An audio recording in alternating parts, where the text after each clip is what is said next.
Welcome to Bobbi Jo's. Today we are going to be making potato wedges. These potatoes have been scrubbed down with a vegetable brush. You want to cut your potato in half. And then you just want to cut them into wedges. Now see, that's kind of a big wedge, so I'm going to cut it one more time. And then back here, I have a bowl of ice water. I'm sticking my potatoes in the bowl with ice water. So these are big potatoes. If they were smaller potatoes, I would only cut them in half and then wedge them. But because these are so big, I cut them in half and then I cut the halves in half. They're soaking in ice for 30 minutes. Then we'll take them out and dry them and season them. But that ice water is going to help make them crispy. So we'll be back in just a few minutes. For the potato wedges, we need a baking sheet. You want to line it with aluminum foil or parchment paper. Okay, I drained as much water as I could out of this bowl without losing potato wedges. You want to dry your potato wedges with paper towel. Place them in another mixing bowl.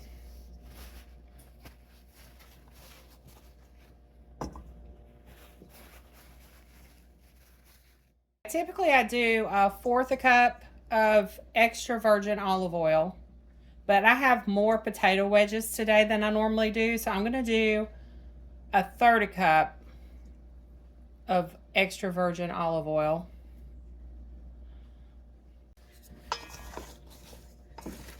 And I'm going to toss these around and get them coated with the olive oil.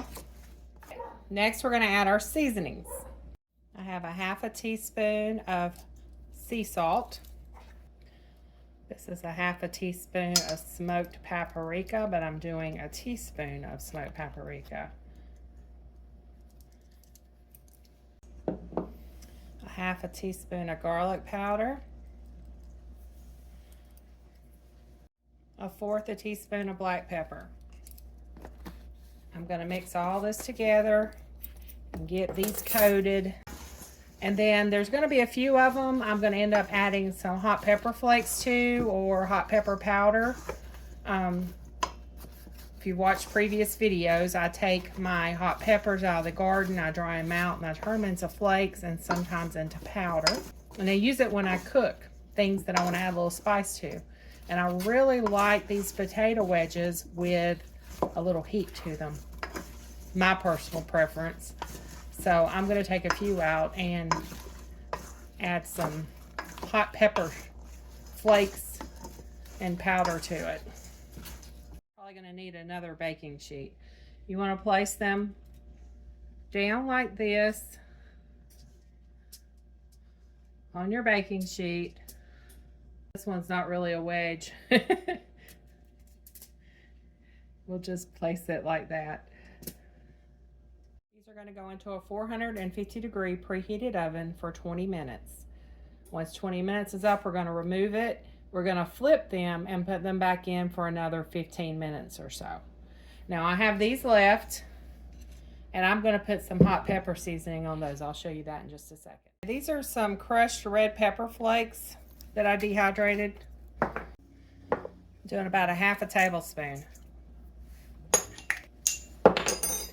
And we're going to mix these around. And I'm going to put these on a smaller baking sheet separately. That way they don't get mixed up with the not so hot ones. A little cayenne pepper too. I'm going to get a smaller baking sheet, line it with aluminum foil, get those put in the oven. All right, we're going to flip our potato wedges. Oh, they're getting close to done.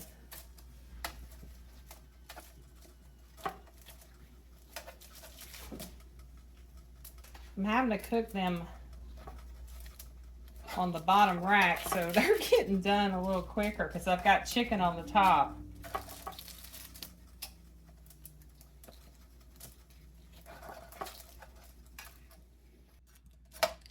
might be getting a little too done on the bottom rack.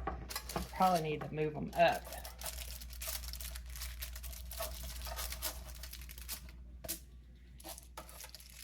One side's a little done.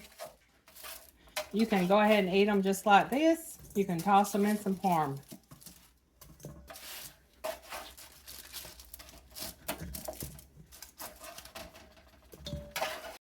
Alright, we're going to toss them in some parm, and then they're done. And that's what they look like. I got the hot ones in the oven. I just stuck those in the oven, so they're going to be a little longer. Okay, these are my really hot ones with the peppers on it. I didn't have another pan clean, so I stuck them in my cast iron. But I'm trying to keep these from getting too dark on the bottom. See, they're already starting to turn. Okay, they're going to go back in the oven for about 15 minutes. What do you think of the potato wedges? Excellent. They're not overly spicy, but they're good and hot temperature wise, and they've got that good well done potato texture to them. I like them a lot. Two thumbs up and drool worthy. Thank you for your review. Thank y'all for watching. Have a blessed day.